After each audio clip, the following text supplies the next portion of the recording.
The last time I checked, Christmas was at the end of the year, not in March.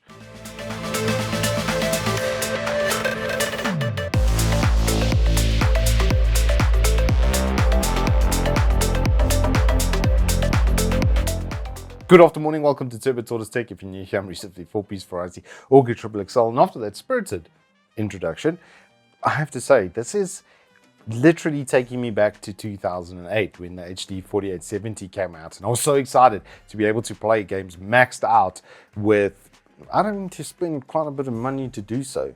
This was GTX 280 era, and it really is kind of a lot like that, especially if you're going to be looking at 2K gaming and like 4K gaming. As we've seen, the slides are true. The 9070 XT in rasterizing performance is keeping up with Team Green's 5070 Ti, which is not exactly a slouch level of gameplay. I mean, 4070 Ti Super, I would have said, was the best graphics card to buy until now. Yeah, you have serious competition coming in the form of the 9070 and the 9070 XT. We have both cards on deck. I've got the Swift Edition 9070 and the Quicksilver Edition of the 9070 XT. So yeah, we've got a little bit of the GPUs to go over. Then we'll go over the three main areas of technological upgrade that we're getting with RDNA 4 and these 9000 series GPUs. So starting off with the graphics cards themselves, they are very, very large. The coolers are incredibly big on these, and they do as well perform exceptionally well. Both of these GPUs ran in the mid 50s for the most part. You'll see that with live testing on the 9070 XT, but even in Firestrike, Time Spy, all of those sorts of areas, I was getting actually slightly better performance than the 9070 should have been able to do, and I attribute that to the cooling, because your boost on your clocks is based off of that. And then the 9070 XT was actually slightly under until the new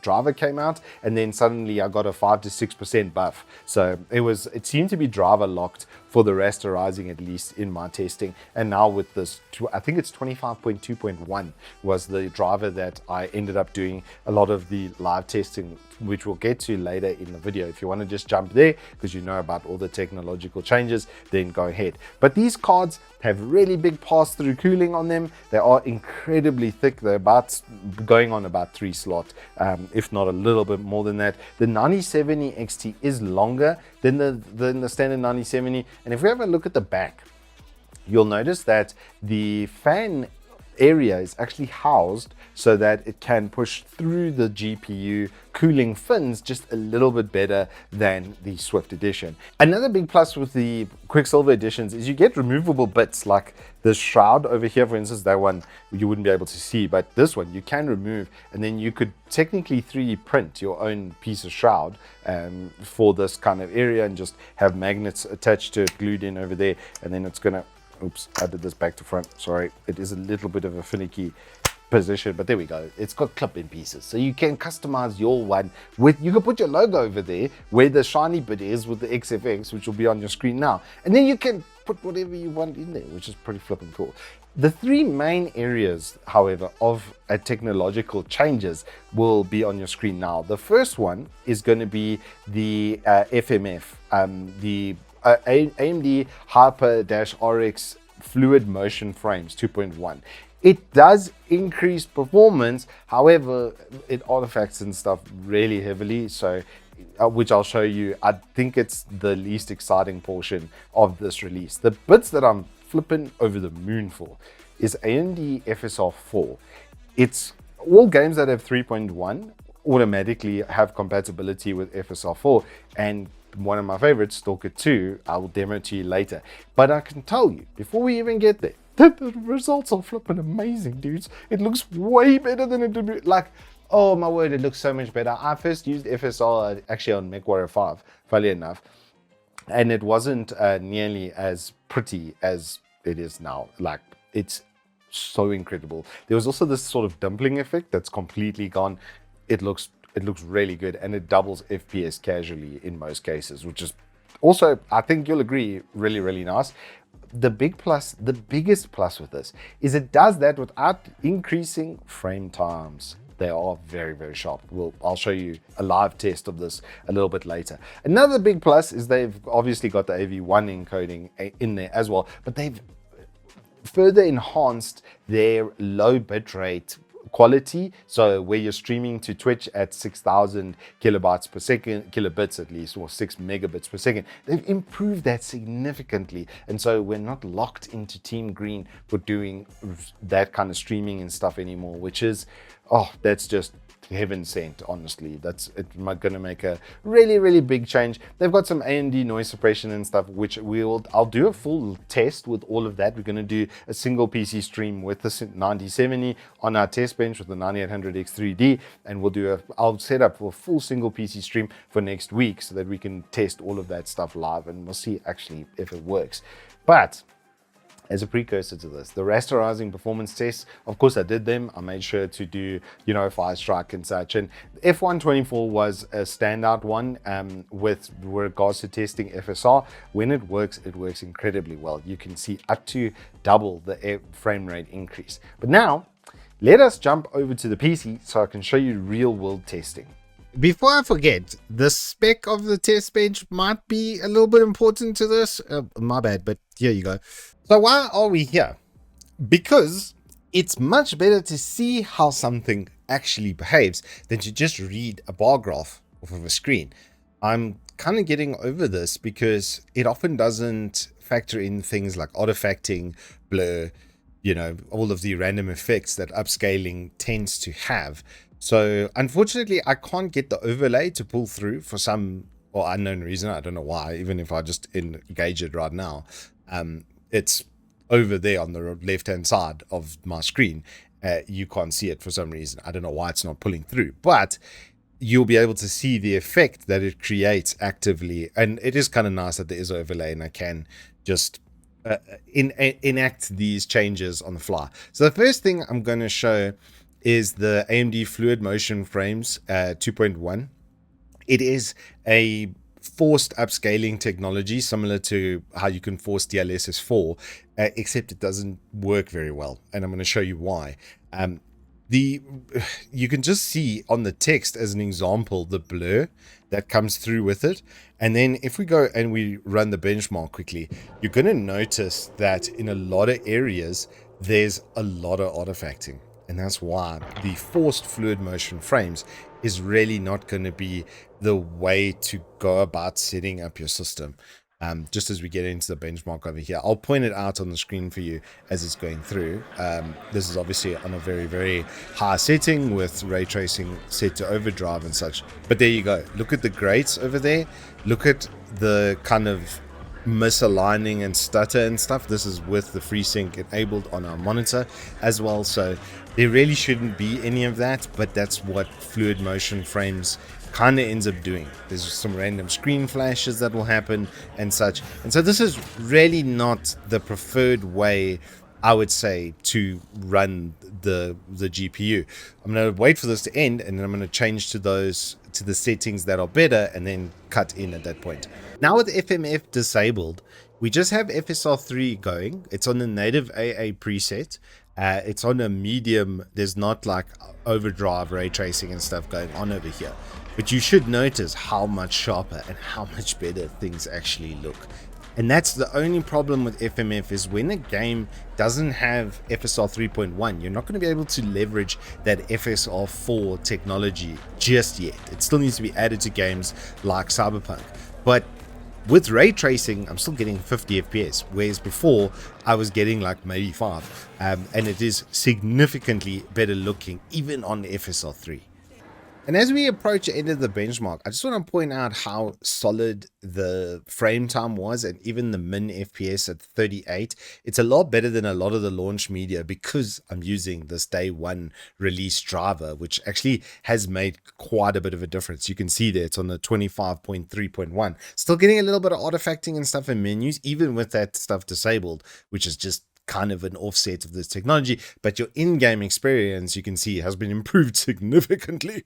Now, one of the other considerations that Indiana Jones is going to really help us with is, what if I just disable ray tracing? Well, then you can see on absolutely maxed out settings, we're getting a 2 millisecond, let's say to 8 millisecond delay on frames and 190 FPS over here with FSR turned on. Now, if I go and I turn it off and we just run it on native, you'll see how little difference it makes visually, but how much performance it's gonna dip. This is with ray tracing off, which is part of this test as well, so just bear with us over here. But if I go to native TAA, you can immediately see we drop 100 FPS, half, and there's no real visual quality difference. Things look basically exactly the same. This obviously being on ultra without RTX, it is still quite pretty looking. I mean, especially for you guys that are watching or recording, I'm basically doing it at lossless recording to my other PC. But yes, the performance increase is flipping incredible, except where there's no real support for its ray tracing functions on FSR 4. So if I just put this on, even on medium, okay, you're going to notice basically unplayable FPS. We immediately dip like into the 20s. And then if I now, with some difficulty, go back over there and just turn FSR on, there we go. Was having a bit of a moment over there. Even if I go to ultra performance, it looks way worse. You can see how much artifacting and how much blur and stuff it adds, and there's no real performance gains. 40 FPS, it is double, but I would not call this playable by any stretch of the imagination. Now, as you can see, this is with FSR frame gen on and the upscaling set to quality, and I'm just going to turn path tracing off, and suddenly exceptional performance. Buttery smooth. So in games where it's been made specifically around DLSS sort of technology, that is going to be your limitation. He said that as the game crashed. But finally, I've saved the best for last. This absolutely blew my mind. Before we even go into this game, I've turned everything off. It's running on native now, and I'm just going to show you what the FSR 4 can actually do. And it's mind-blowingly good. When it works, it's actually some of the best scaling technology I've ever seen. So this is native with everything turned off. This is a very high populated area. For those of you who would recognize the cordon from the old games and stuff, this is where we are. And you can just see, like, it's just a staticky, blurry mess. There's a ton of vegetation over here. Ray tracing is still working. It's still working even on native. It is still full function. This is completely epic level settings. I've maxed everything out. And now watch this before and after. So to enable it for most games is going to be the same sort of process as this. You're going to put it on FSR 3.1. Make sure that's on. Put this actually on quality, on native. Actually AA like that, and make sure that the secondary option is enabled. This does your frame gen. Okay, now watch I don't know why this isn't in their promotional media, because this is the best example I've ever seen of this. Behold.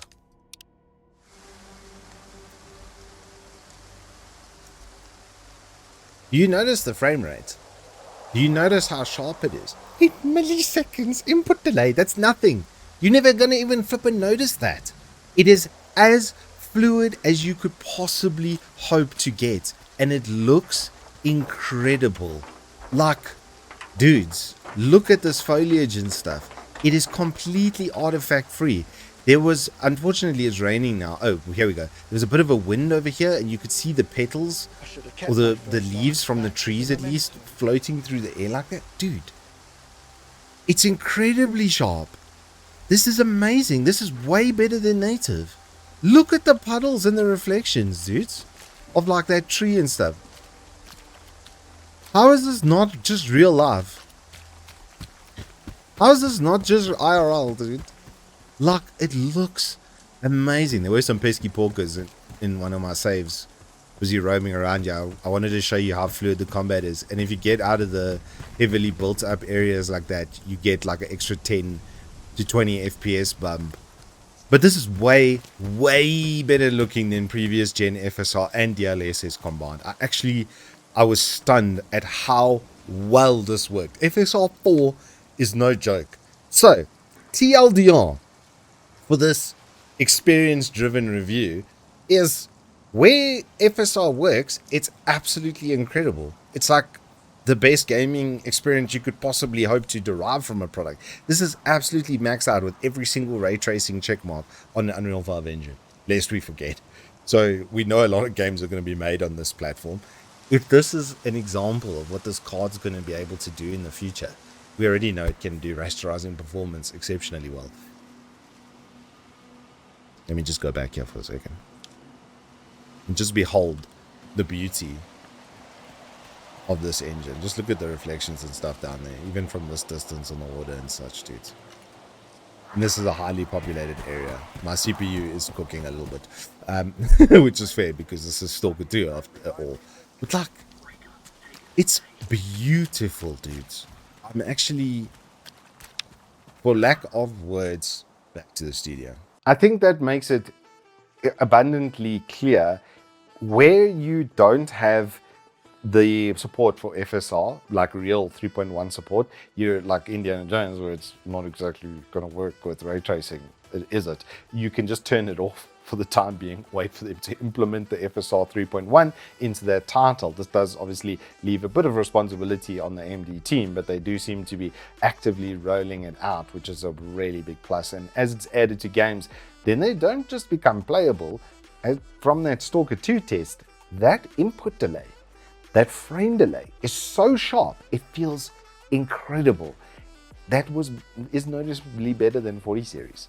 When I'm on my 4070 in Stalker 2, I get similar frame rates as to what you saw, maybe not as good in the built-up kind of areas, but yeah, not nearly as sharp on my frame time.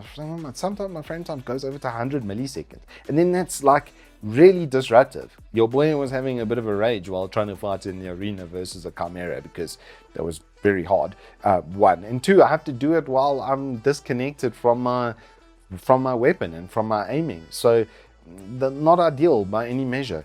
The FSR implementation on these is so flipping good. I'm now actually somewhat desperate to get a 9070 XT for the test bench. XFX, if you're watching this, let's have a chat. Let's have a chat, because I think that this is now pretty much the best upper mid-range sort of GPU.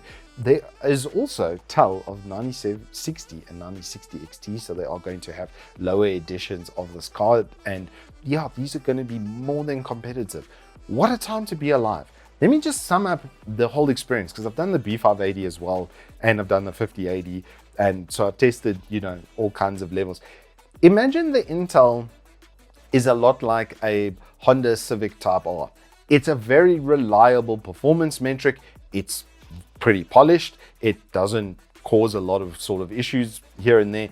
These 9070 and 9070 XTs are like the Hellcat, the Dodge Hellcat, okay? This is the best way I could explain it to you. In a straight line, there's not a lot of things that beat that, is there?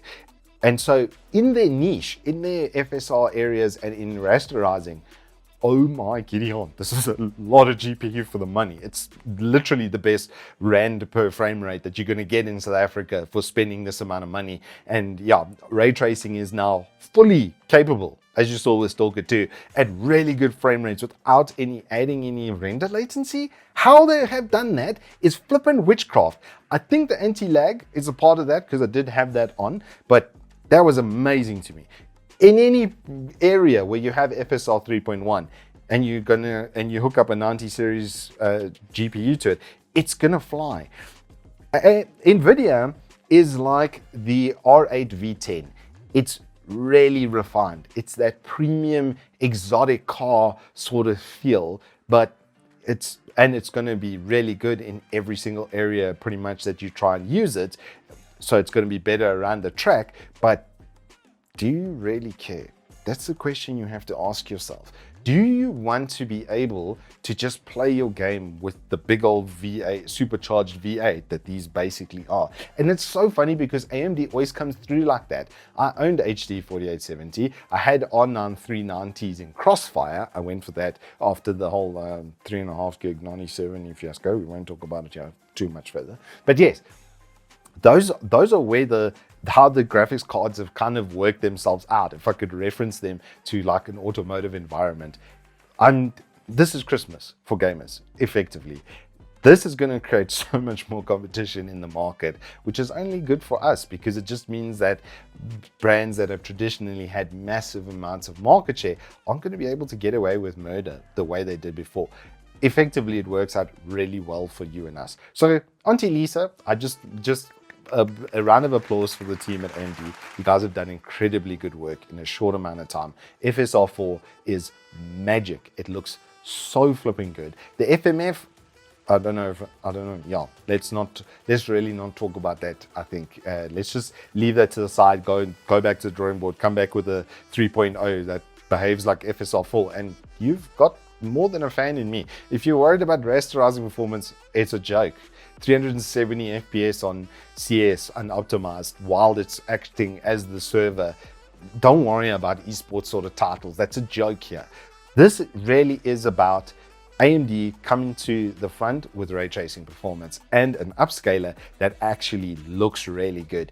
And they've really pulled a rabbit out of the hat there. There's nothing else to say about these, but they're incredible. They start at 15,000 Rand on Uncle Evetech. There's some pre-built machines and stuff you can get with them as well. They've got the full sort of suite over there, so you can go from a really entry-level 9070 to a high-end 9070 XT. It does feel a little bit, however, that the 9070 XT is cannibalizing the 9070.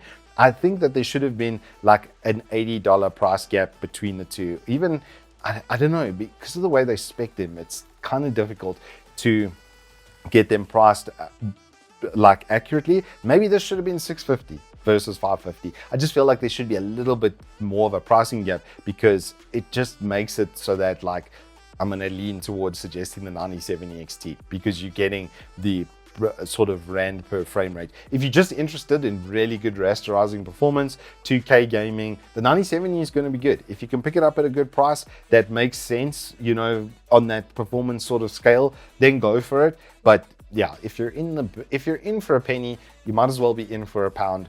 Maybe just get the 9070 XT. I really want one of these, please. Thank you. Anywho, that's all I've got for you on this. I'm now going to go and cry myself to sleep as I can't play my new favorite game the way that this thing came.